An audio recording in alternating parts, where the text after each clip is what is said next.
Saudari yang terkasih, kita kadang mendengar dalam pergaulan kata muna yang adalah kepanjangan dari munafik.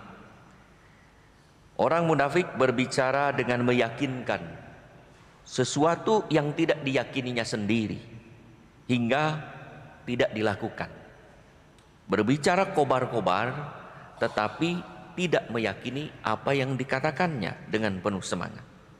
Maka orang munafik itu berciri, lain di mulut, lain di hati. Hal ini bisa menjadi kebiasaan yang berbahaya bagi kepribadian seseorang.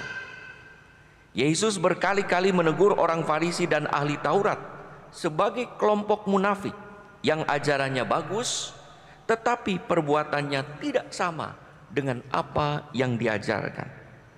Misalnya di dalam Matius 23:3, Yesus bersabda, "Sebab itu turutilah dan lakukanlah segala sesuatu yang mereka ajarkan kepadamu. Tetapi janganlah kamu turuti perbuatan-perbuatan mereka, karena mereka mengajarkannya tetapi tidak melakukannya." Saudara-saudari yang terkasih, ada satu cerita Alkisah, ada seorang guru yang bijaksana dan hakim di sebuah kota yang cendekiawan berbincang-bincang bersama. Hakim bertanya, "Guru, Tuan guru yang bijaksana, jika Tuan disuruh memilih antara kekayaan dan kebijaksanaan, mana yang dipilih?" Guru itu menjawab, "Saya tentu memilih kekayaan." Hakim itu menjawab, "Sungguh memalukan. Bagaimana Tuan sebagai seorang guru yang bijaksana lebih memilih kekayaan daripada kebijaksanaan?" Guru itu bertanya, "Bapak Tuan Hakim yang terhormat, Bapak sendiri memilih apa? Kekayaan atau kebijaksanaan?"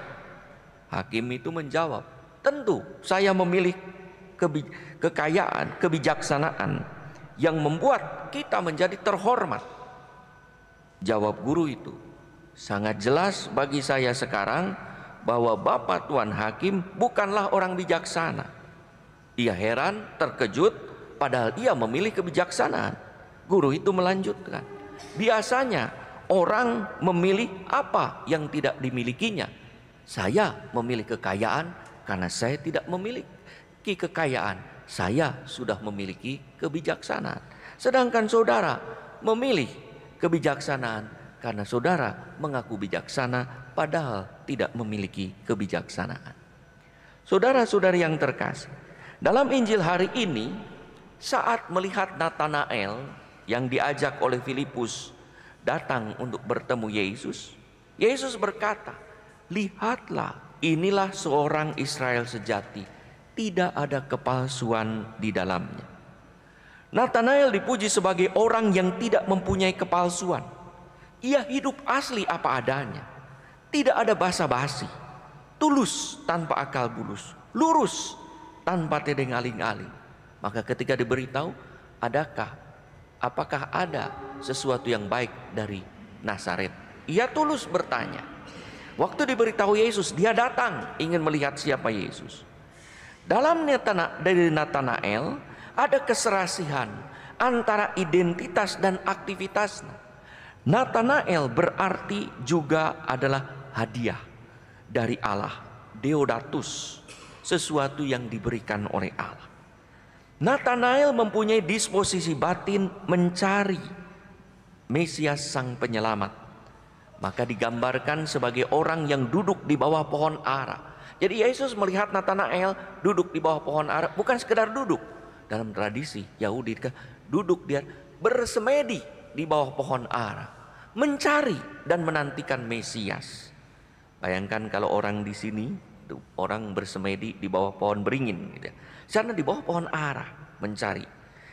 Karena ketulusannya, ada integritasnya, Natanael pun dijanjikan oleh Yesus, "Kamu akan melihat hal-hal yang lebih besar." Karena ketulusan hidup. Ketulusan, integritas, itulah yang menjadikan keprihatinan Yohanes di dalam bacaan pertama. Mengasihi bahwa kita itu bukan sekedar perkataan simpati, ramah, atau manis di bibir, tetapi perbuatan nyata bagaimana kita membantu orang yang membutuhkan uluran tangan. Kita dengar bacaan pertama antara Kain dan Habil. Ya, bagaimana yang satu tidak tulus, yang satu hidup lurus, hidup yang benar. Saudara-saudari yang terkasih, keaslian dan ketulusan kita diuji saat ungkapan iman kita kepada Allah nyata dalam komitmen kita pada kehidupan menggereja. Integritas kita diuji saat doa kita terungkap dalam hidup nyata. Kejujuran kita diuji saat kedekatan kita dengan Tuhan diungkapkan lewat keakraban dengan sesama. Saat pengalaman dikasihi dan diampuni oleh Tuhan diwujudkan dalam kesediaan mengampuni dan mengasihi sesama, terutama yang dekat dengan kita, kerabat, sahabat yang hidup di sekitar kita, anggota keluarga kita, suami istri, anak, orang tua, anak, saudara-saudara yang lain. Kalau ternyata perkataan dan perbuatan serta doa dan hidup nyata kita tidak selaras, apakah itu berarti bahwa kita orang munafik?